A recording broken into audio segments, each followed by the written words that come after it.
Caesar ಶ್ರೇಷ್ಠ ಮತ್ತು ವಿವೇಕಯುತ ಅರಸನಾಗಿದ್ದನು. ಹಲವಾರು ವರ್ಷಗಳ ರಾಜಕೀಯ ಗೊಂದಲಗಳ ನಂತರ ರೋಮ್ ಮೂರು ದಶಕಗಳಿಗೂ ಹೆಚ್ಚು ಕಾಲ ಶಾಂತಿಯನ್ನು ಅನುಭವಿಸಿತು. ಇವನು ಸಾಮ್ರಾಜ್ಯವನ್ನು ಕಟ್ಟಿದನಲ್ಲದೆ ಕಲೆ ಮತ್ತು ಸಾಹಿತ್ಯಕ್ಕೆ ಹೆಚ್ಚು ಪ್ರೋತ್ಸಾಹ ನೀಡಿದನು. ರೋಮ್ನ ಇತಿಹಾಸದಲ್ಲಿ ಅವನ ಕಾಲವನ್ನು ಸುವರ್ಣಯುಗವೆಂದು ಕರೆಯಲಾಗಿದೆ. ಜೂಲಿಯಸ್ ಸೀಸರ್ನ ಹತ್ಯೆಯು ರೋಮ್ನಲ್ಲಿ ಬಹುದೊಡ್ಡ ರಾಜಕೀಯ ಹಾಗೂ ಸಾಮಾಜಿಕ ಗೊಂದಲವನ್ನು ಉಂಟುಮಾಡಿತು. ಅಧಿಕಾರವು ಮಾರ್ಕ್ ಆಂಟನಿ ಸೀಸರ್ನ ಸ್ನೇಹಿತ ಮತ್ತು ಸಹೋದ್ಯೋಗಿ ಲೆಪಿಡಸ್ ಸೀಸರ್ನ ಸಹಾಯಕ ಹಾಗೂ ಆಕ್ಟಿವಿಯನ್ ಸೀಸರ್ನ ಸೋದರಳಿಯ ಕೈ ಸೇರಿತು. ಈ ಮೂವರು ಕಾನೂನುಬದ್ಧವಾಗಿ ದ್ವಿತೀಯ ತ್ರಿಮೂರ್ತಿ ಆಡಳಿತವನ್ನು ಸ್ಥಾಪಿಸಿದರು. ಇವರು ಜೂಲಿಯಸ್ ಸೀಸರ್ ವಿರುದ್ಧ ಸಂಚು ಮಾಡಿದವರೆಲ್ಲರನ್ನೂ ದಮನ ಮಾಡಲು ಪ್ರಯತ್ನಿಸಿದರು. ಸಂಚುಕೋರರಾದ ಬ್ರೂಟಸ್ ಮತ್ತು ಕ್ಯಾಶಿಯಸ್ ರೋಮ್ ನಗರದಿಂದ ಪಲಾಯನ ಮಾಡಿ ಒಂದು ದೊಡ್ಡ ಸೈನ್ಯವನ್ನು ಕಟ್ಟಿದರು. ಆದರೆ ಕೊನೆಗೆ ಅವರನ್ನು ಫಿಲಿಪಿ ಕದನದಲ್ಲಿ ಸೋಲಿಸಿ ಹತ್ಯೆಗೈಯಲಾಯಿತು.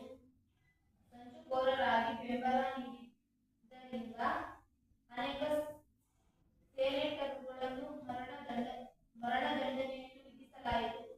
ಅವರ ಆಸ್ತಿಯನ್ನು ಮುಟ್ಟುಗೋಲು ಹಾಕಿಕೊಳ್ಳಲಾಯಿತು. ದ್ವಿತೀಯ ತ್ರಿಮೂರ್ತಿಗಳು ಸಾಮ್ರಾಜ್ಯವನ್ನು ತಮ್ಮೊಳಗೆ ಹಂಚಿಕೊಂಡರು. ಆಫ್ರಿಕಾವನ್ನು ಲೆಪಿಡಸ್, ಪೂರ್ವ ಪ್ರಾಂತ್ಯಗಳನ್ನು ಆಂಟೋನಿ ಮತ್ತು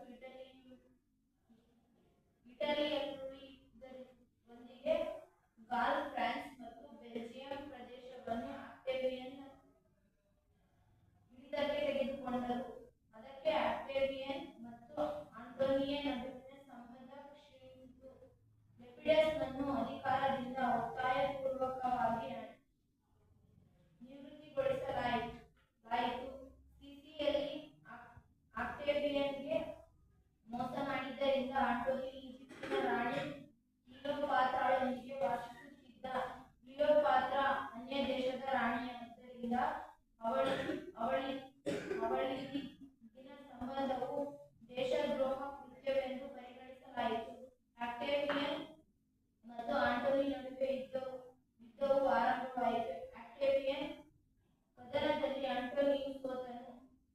ಆಂಟೋನಿ ಮತ್ತು ಕ್ಲಿಯೋಪಾತ್ರರು ಆತ್ಮಹತ್ಯೆ ಮಾಡಿಕೊಂಡರು. ಈಜಿಪ್ಟಿನ ಆಕ್ರಮಣದೊಂದಿಗೆ ರೋಮ್ನ ಹೊಸ ಯುಗವು ಆರಂಭವಾಯಿತು. ಶಾಸಕು 27ರಲ್ಲಿ ರೋಮ್ಗೆ ಆಕ್ಟೇವಿಯನ್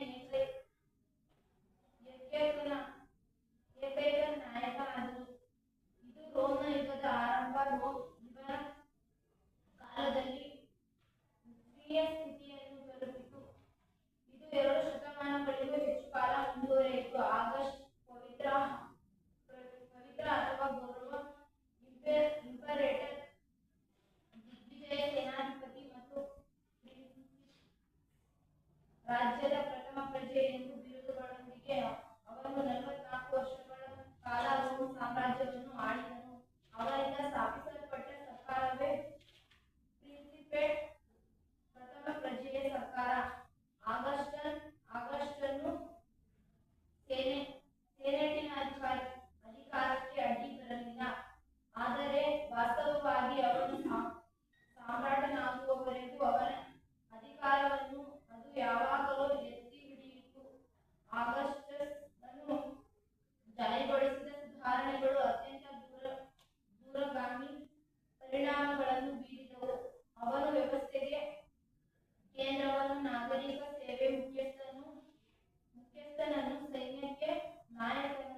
ಇಟ್ಟಿಗೆಗಳಿಂದ ಕೂಡಿದ ರೋಮ್ ನಗರವನ್ನು ಅಮೃತಶಿಲೆಯಲ್ಲಿ ನಗರವನ್ನಾಗಿ ಮಾರ್ಪಡಿಸಿದನು. ಮಹಾನ್ ದಂಡನಾಯಕರುಗಳಾದ ಅಗ್ರಿಪ್ಪ ಮತ್ತು ಮ್ಯಾಸಿನಸ್ ಮತ್ತು ಲೇಖಕರು, ಕವಿಗಳು ಮತ್ತು ಇತಿಹಾಸಕಾರರಾದ ಲಿವಿ, ಹೋರೇಸ್, ವರ್ಜಿಲ್, ಓವಿಡ್, ಪ್ಲಿನಿ ಮತ್ತು ಟಾಸಿಟಸ್ ಅವನ ಕಾಲದಲ್ಲಿ ಪ್ರಜ್ವಲಿಸುವಂತೆ ಮಾಡಿದರು.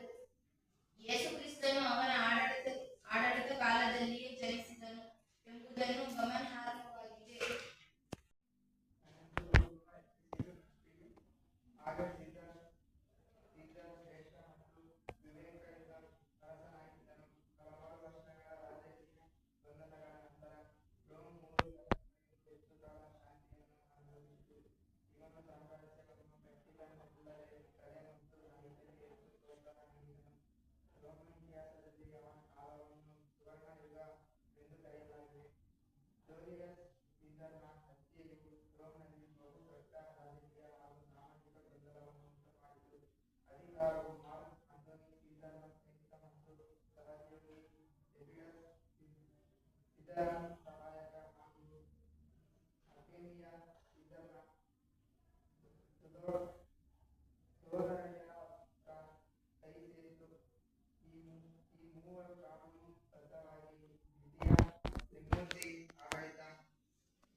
ಕ್ಲಿಯೋಪಾತ್ರ ಅನ್ಯದೇಶದ ರಾಣಿಯಾದ್ದರಿಂದ ಅವಳೊಂದಿಗೆ ಸಂಬಂಧವು ದೇಶದ್ರೋಹದ ಕೃತ್ಯವೆಂದು ಪರಿಗಣಿಸಲಾಯಿತು. ಅಕ್ವೇನಿಯನ್ ಮತ್ತು ಆಂಟೋನಿಯ ನಡುವೆ ಯುದ್ಧವು ಆರಂಭವಾಯಿತು. ಆಂಟಿಯಮ್ ರಾಷ್ಟ್ರವು 31 ಕದನದಲ್ಲಿ ಆಂಟೋನಿ ಮತ್ತು ಕ್ಲಿಯೋಪಾತ್ರರು ಆತ್ಮಹತ್ಯೆ ಮಾಡಿಕೊಂಡರು. ಈಜಿಪ್ಟಿನ ಆಕ್ರಮಣದೊಂದಿಗೆ ರೋಮ್ನ ಹೊಸ ಯುದ್ಧವು ಆರಂಭವಾಯಿತು. ಶಾಸನಪೂರ್ವಕಗಳಲ್ಲಿ ರೋಮ್ಗೆ ಅಕ್ವೇನಿಯಸ್ ನಿರ್ಗನಾಯಕನಾದನು. ಇದು ರೋಮ್ನ ಹೆಚ್ಚು ಕಾಲ ಮುಂದುವರೆಯಿತು. ಆಗಸ್ಟ್ ಪವಿತ್ರ ಅಥವಾ ಗೌರವ ಇಂಪರೇಟರ್ ದಿಗ್ವಿಜಯ ಕಾಲ ರೋಮ್ ಸಾಮ್ರಾಜ್ಯವನ್ನು ಆಳಿದನು. ಅವನಿಂದ ಸ್ಥಾಪಿಸಲ್ಪಟ್ಟ